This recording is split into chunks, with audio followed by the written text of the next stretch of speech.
নবীজি বলেছেন কেউ যদি ভাঙ্গা অন্তর জোড়া লাগায় তাকে বিনা হিসাবে জান্নাতে দেবে, তাহলে কেউ যদি জোড়া অন্তর ভেঙে দেয় সে তো বিনা হিসাবে জাহান্নামে যাবে।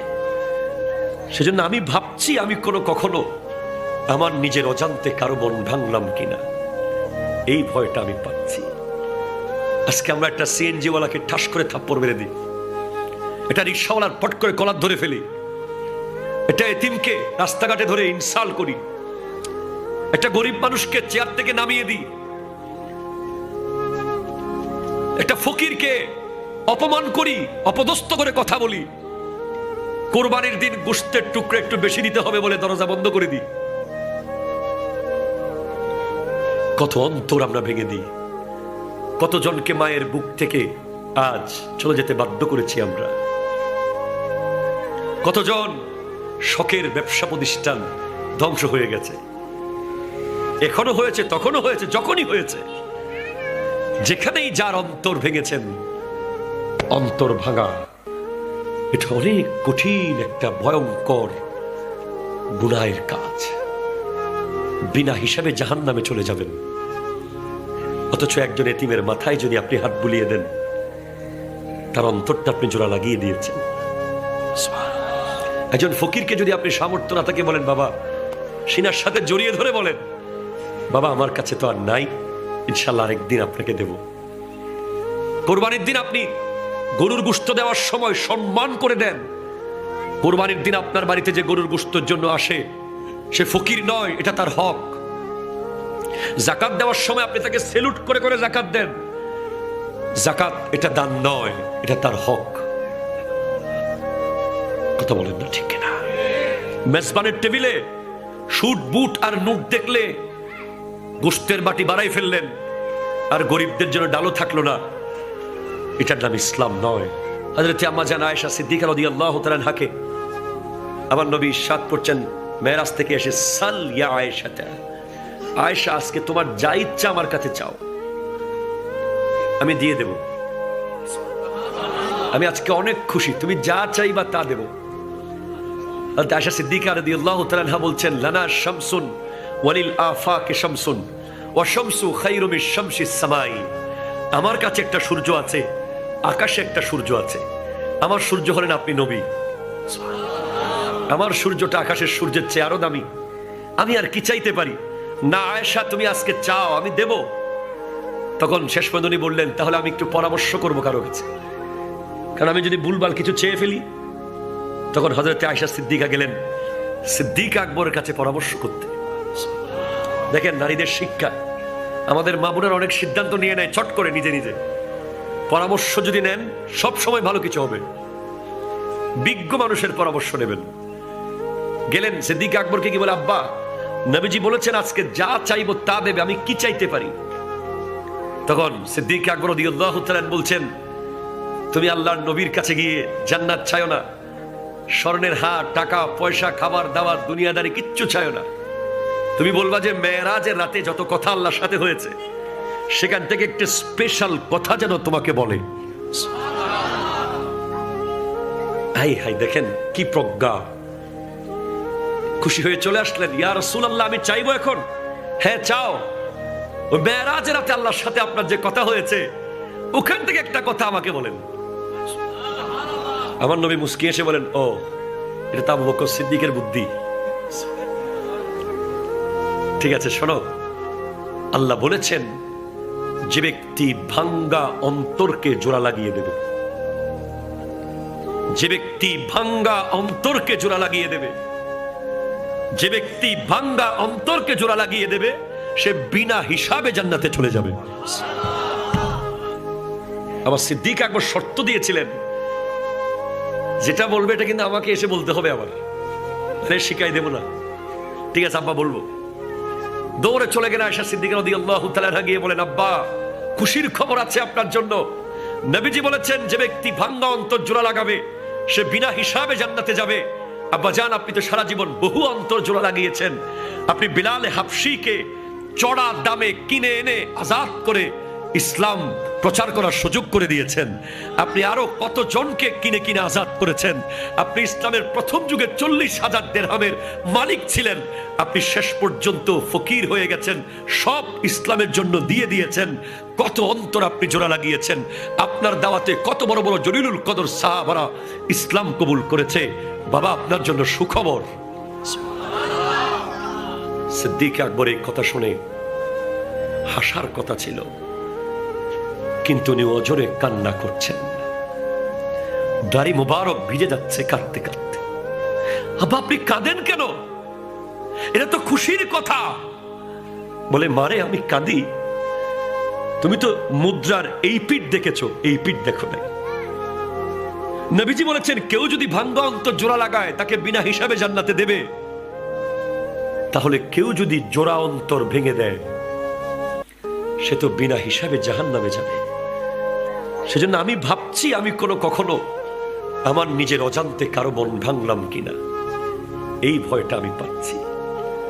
আজকে আমরা একটা সিএনজি ওয়ালাকে ঠাস করে থাপ্পড় মেরে দিই, এটা রিক্সাওয়ালার পট করে কলার ধরে ফেলি, এটা এতিমকে রাস্তাঘাটে ধরে ইনসাল করি, এটা গরিব মানুষকে চেয়ার থেকে নামিয়ে দিই, একটা ফকিরকে অপমান করি, অপদস্থ করে কথা বলি, কোরবানির দিন গোশতের টুকরো একটু বেশি দিতে হবে বলে দরজা বন্ধ করে দিই। কত অন্তর আমরা ভেঙে দিই, কতজনকে মায়ের বুক থেকে আজ চলে যেতে বাধ্য করেছি আমরা। কতজন শখের ব্যবসা প্রতিষ্ঠান ধ্বংস হয়ে গেছে, এখনো হয়েছে, তখনও হয়েছে, যখনই হয়েছে। যেখানেই যার অন্তর ভেঙেছেন, অন্তর ভাঙা এটা অনেক কঠিন একটা ভয়ঙ্কর গুনাহের কাজ। বিনা হিসাবে জাহান্নামে চলে যাবেন। অথচ একজন এতিমের মাথায় যদি আপনি হাত বুলিয়ে দেন, তার অন্তরটা আপনি জোড়া লাগিয়ে দিয়েছেন। একজন ফকিরকে যদি আপনি সামর্থ্য না থাকে বলেন, বাবা, সিনার সাথে জড়িয়ে ধরে বলেন, বাবা আমার কাছে তো আর নাই, ইনশাল্লাহ আরেকদিন আপনাকে দেব। কোরবানির দিন আপনি গরুর গোশত দেওয়ার সময় সম্মান করে দেন। কোরবানির দিন আপনার বাড়িতে যে গরুর গোশতের জন্য আসে সে ফকির নয়, এটা তার হক। যাকাত দেওয়ার সময় আপনি তাকে সেলুট করে করে যাকাত দেন। যাকাত এটা দান নয়, এটা তার হক। কথা বলেন না ঠিক কিনা? মেজবানের টেবিলে শুট বুট আর নোট দেখলে গোশতের বাটি বাড়াই ফেললেন, আর গরিবদের জন্য ডালও থাকলো না, এটার নাম ইসলাম নয়। কবর যারা কুড়ে তাদেরকে ড্রয়িং রুমে বসতে দেন নাই কোনোদিন। যারা নামাজে আসার টাইম পায় না তাদেরকে এনে দাওয়াত খাওয়াচ্ছেন, এটার নাম ইসলাম নয়। ঠিক কিনা কথা বলেন? আচ্ছা, জোরে বলেন সুবহানাল্লাহ। মনে রাখবেন, নামাজে যখন যান না, ফজরের নামাজে যখন ঘুমিয়ে থাকেন, প্লিজ কনসেন্ট্রেট। ফজরের নামাজে যখন ঘুমিয়ে থাকেন, জোহরের নামাজে যখন কম্বল গায়ে দিয়ে ঘুমিয়ে থাকেন, আসরের সময় যখন 4 কাপে নামাজ চলে যায়, মাগরিবের সময় যখন গল্পের ভিতরে নামাজ চলে যায়, এশার সময় যখন রাত্রিকালীন ফুটবল ক্রিকেট টুর্নামেন্টে নামাজ চলে যায়, তখন একবার ভাববেন, নবী নিজের জন্য গিয়েছেন একবার, উম্মতের জন্য গিয়েছেন 9 বার। আবার বলছেন, নিজের জন্য গিয়েছেন একবার, উম্মতের জন্য গিয়েছেন 9 বার। বারবার বলেছেন, মুসা আবার যেতে হবে, হে আপনার উম্মত, আমার উম্মত, ঠিক আছে আমি আবার যাচ্ছি।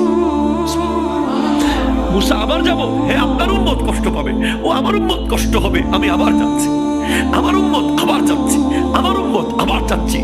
আমার তো মনে হয় খোদা কি কসম, ওই নবী উম্মতকে এত মোহাব্বত করেন, 9 বার না 9 কোটি বারও যদি যেতে হতো, উম্মতের জন্য আমার নবী যেতেন। সেই উম্মত যখন নামাজ পড়ে না, তখন আমার নবী কিয়ামতের মাঠে সেই উম্মতকে নিয়ে যখন উঠবে, আমার নবীর চেহারা মোবারকের কি অবস্থা হবে, সেই লজ্জাটা আপনি পান। নামাজ আল্লাহ জোর করে চাপিয়ে দেন নাই, আমার নবী খুঁজে এনেছেন। আল্লাহ, আমি আপনাকে এত এত সুন্দর অবয়বে দেখেছি, আমার উম্মত যদি আপনাকে একটু দেখতো তারা ধন্য হয়ে যেত। যান, নামাজ নিয়ে যান। তারা সিজদায় গেলেই আমাকে দেখবে, আমাকে দেখবে, আমাকে দেখবে। 45 ওয়াক্ত কমে গেছে, চাকরি কমেছে, বেতন কিন্তু কমে নাই। আপনি 5 ওয়াক্ত পড়বেন, 50 ওয়াক্তের সওয়াব আপনি পেয়ে যাবেন। আপনি 5 ওয়াক্ত পড়বেন, 50 ওয়াক্তের সওয়াব আপনি পেয়ে যাবেন। আপনি আমাকে প্রশ্ন করতে পারেন, হুজুর সিজদায় যাই আল্লাহকে তো দেখি না, নামাজ পড়ি আল্লাহকে তো দেখি না। সিজদায় যাওয়ার আগে পেটটাকে হালাল করেন, সিজদায় যাওয়ার আগে মুখটাকে গীবত মুক্ত করেন, সিজদায় যাওয়ার আগে বাবা মার মুহাব্বত, বাবা মার দোয়া নিশ্চিত করেন। যান সিজদায়, আসসালাতু মেরাজুল মুমিনিন হয়ে যাবে। আপনিও আল্লাহকে দেখবেন। আল্লাহ পাক আমাদেরকে 5 ওয়াক্ত নামাজ অবশ্যই পড়ার তৌফিক দান করুন। আসসালামু আলাইকুম ওয়া রাহমাতুল্লাহি ওয়া বারাকাতুহু। আইনস্টাইন বের করেছে টাইম ট্রাভেল, নিউটন করেছে গ্র্যাভিটেশনাল ফোর্স। গ্র্যাভিটেশনাল ফোর্স হচ্ছে মাধ্যাকর্ষণ শক্তি। এটা উপরের দিকে আপনি কিছুকে এভাবে মারলেন, সে নিচের দিকে পড়ে যাবে। এটা মাধ্যাকর্ষণ শক্তি, চেপে নিচের দিকে ফেলে দেয়। মাধ্যাকর্ষণ শক্তি না থাকলে এটা উপরে চলে যেত, নিচে আসতো না। আর পৃথিবীর বিমান যদি বোয়িং 777, এয়ারবাস, রকেট যদি মাধ্যাকর্ষণ শক্তিকে ভেদ করে উঠে যেতে পারে, আমার নবীর নূর কি উঠতে পারে না? এটা জোরে জোরে বলেন না সুবহানাল্লাহ। আল্লাহর বানানো বিমান, দুনিয়ার মানুষের বানানো বিমান, দুনিয়ার মানুষের বানানো রকেট যদি মাধ্যাকর্ষণ শক্তিকে ছেদ করে চলে যেতে পারে, প্রায় 37,000 ফুট উপরে উঠে যেতে পারে, আল্লাহর বানানো বোরাক, আমার নবীর নূরের পাওয়ার পারে কি পারে না? এরপর টাইম ট্রাভেল, যেটা আইনস্টাইন করেছেন, বের করেছেন। টাইম ট্রাভেলটা হচ্ছে কি, কেউ যদি আলোর গতিতে, এটা হচ্ছে বলতো আমার নবী 1 সেকেন্ডে কিভাবে, 1 সেকেন্ডে আরো কম সময়ে এত বিশাল জগৎ পাড়ি দিয়ে কিভাবে এসে গেলেন। আইনস্টাইন বলছে টাইম ট্রাভেল আলোর গতি 1,86,000 মাইল 1 সেকেন্ডে যাবে। আলো 1,86,000 মাইল যাবে প্রতি সেকেন্ডে, আলো যাবে। আলোর গতি সেরকম স্পিড। তো কেউ যদি আলোর গতিতে পৃথিবী থেকে উপরে যায়, ধরেন 2জন ভাই জন্মগ্রহণ করেছে যমজ, একজন পৃথিবীতে থাকবে আর একজন আলোর গতিতে চলে যাবে। যে আলোর গতিতে উপরের দিকে যাবে, সে যদি আলোর গতির 50% ব্যবহার করতে পারে, বিজ্ঞানীরা বলছে দুনিয়ায় যে আছে তার বয়স যখন 10 বছর হবে, ওর বয়স থাকবে তখন 5 বছর, যে উপরে গেছে। আবার কেউ যদি আলোর গতিকে 99.99% অর্থাৎ 100% ব্যবহার করে ফেলতে পারে, এখানে যে আছে তার বয়স 10 বছর যখন হবে, ওখানে যে গেছে তার বয়স তখন 1 সেকেন্ড হবে। সে আলোর গতিতে গেছে, আর এখানে সে দুনিয়ার গতিতে বড় হচ্ছে। তো আমার নবীও আলো, যার কদম থেকে ফয়েজ নিয়ে আলো দিচ্ছে। সূর্য তৈরি হয়েছে নবীজির নূর থেকে, চাঁদ তৈরি হয়েছে নবীজির নূর থেকে, তারা সৃষ্টি হয়েছে নবীজির নূর মুবারক থেকে। হযরত জাবের রাদিয়াল্লাহু তাআলা হাদিসটা গোটা পার্ট টু পার্ট আছে। তাহলে নবীজির নূর থেকে সৃষ্টি হওয়া সূর্যের আলোর গতি যদি প্রতি সেকেন্ডে 1,86,000 মাইল পাড়ি দিতে পারে, আসল যেটা নূর আমার নবী, যেখান থেকে অন্যান্য সৃষ্টি হয়েছে, সেই নূরের পাওয়ার কত? এটা একটা ব্যাখ্যা। আরেকটা ব্যাখ্যা হলো, সুফিয়ান ধরেন এখন আমার গড়িতে বাজতেছে 9টা 10, এখন যদি আমার গড়ির ব্যাটারি খুলে ফেলি, 1000 বছর পরে যদি ব্যাটারিটা লাগাই, টাইম কত হবে?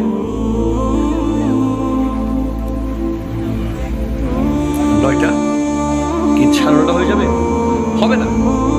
তো আলা হযরত বলছেন वो जो न थे तो कुछ न था, वो जो न हो तो कुछ न हो, जान है वो जहान की, जान है तो जहान है। আমার নবী না হলে কিছুই হতো না, আমার নবী না থাকলে মদিনায় কিছুই থাকতো না। ঘড়ির জান যেমন ব্যাটারি, দুনিয়ার জান হলো আমার নবী। আরো জোরে হন না বাজি।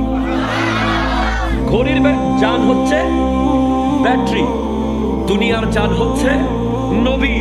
তো জান যখন উঠে গেছে উপরে, দুনিয়া জাস্ট স্টপ হয়ে গেছে, আবার যখন সবকিছু শেষ করে জান দুনিয়ার ভিতরে ঢুকে গেছে, দুনিয়া ওখান থেকে আবার চলা শুরু করেছে। এটা সুফিয়ানা ব্যাখ্যা। আমার নবী যাচ্ছেন বোরাকের স্পিডে, একটা ল্যান্ড ক্রুজার বা হচ্ছে বাদ দেন R16 বাইরেছে 5-6 আসে না এখন, আসলে জানাইও। আমি নেওয়ার জন্য, তোমাদেরকে নিতে মানা করার জন্য। এনফিল্ড রয়্যাল কেউ নিয়েছে নাকি? আচ্ছা, ভালো হয়েছে। কেউ যদি আমাদের যুবক ভাইরা কেউ যদি R15 চালায় 120 স্পিডে, সে ডানে বামে চাচা আছে না দাদা আছে দেখবে না, সে তো আছে। আর মোটর সাইকেলে অনেক নাম দিছি আমি। মোটর সাইকেলের অপর নাম হচ্ছে মতের সাইকেল, আরেক নাম হলো অহংকারের সাইকেল। রিসেন্টলি কিছু মনে করবেন না, কিছু কিছু জায়গায় বলতে হচ্ছে বেহায়ার সাইকেল। কারণ আগে নারীরা অন্তত নারীর মতো করে মোটর সাইকেলে উঠতো, এখন নারীরা কয় আমরা কেন নারীর মতো উঠবো, আমরা পুরুষের মতো বসবো। ডাইরেক্ট পুরুষের স্টাইলে বসে যাচ্ছে। আর এখন আসার সময় একজনকে আমার ছেলেমেয়েকে দেখাচ্ছি, দেখো কি বেহায়া, ডাইরেক্ট পুরুষের মতো মোটর সাইকেলে বসে গেছে, গোটা পথে বেহায়াপনা ছড়াতে ছড়াতে যাচ্ছে, চুল খোলা। আই হাই লা হাওলা ওয়ালা কুওয়াতা ইল্লা বিল্লাহ। অনুরোধ করি আপনার বাবুলকে 10 টাকা বেশি যাক, তরকারি একটা কম খান, তারপরে মোটর সাইকেলে করে কোথাও নিয়েন না, রিক্সাতে করে নিয়ে যান। আপনি মোটর সাইকেলে বসেন, হ্যাঁ যদি ইমার্জেন্সি হয়